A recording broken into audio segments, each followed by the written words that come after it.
satu, dia hanya kebijakan antara.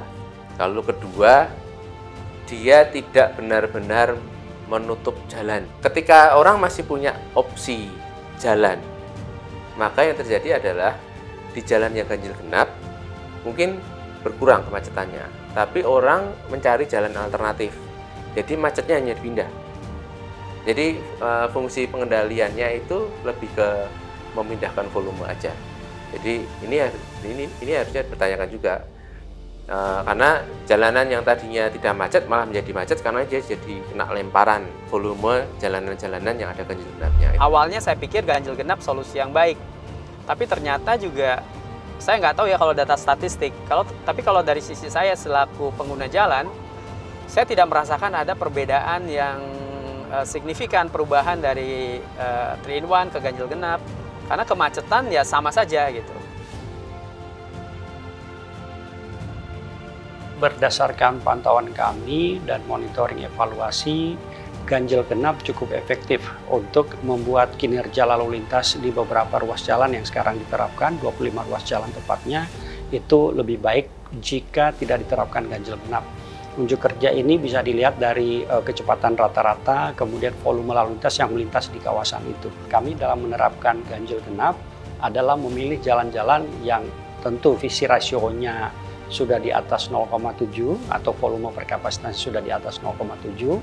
Demikian pula halnya dengan jalan tersebut ada jalur alternatif di sekitarnya, dan yang ketiga adalah telah dilayani oleh angkutan umum yang memenuhi standar pelayanan minimal. Iya, dengan saat ini ya sebetulnya kayak cukup efektif di tempat-tempat tertentu. Karena kalau di tempat ini ganjil genap pasti orang akan mencari tempat lain, kan hanya memindahkan. Ini kan masalah regulasi, bagaimana istilahnya kesadaran. Makanya tadi sampaikan masuk Jakarta ya ganjil setidaknya separuhnya kan gitu. Pasti insya Allah kan ini. Coba kalau di jam ganjil genap ya pasti Jalan Sudirman juga cukup bisa teratur jumlahnya. Tapi kalau dilepas luar biasa.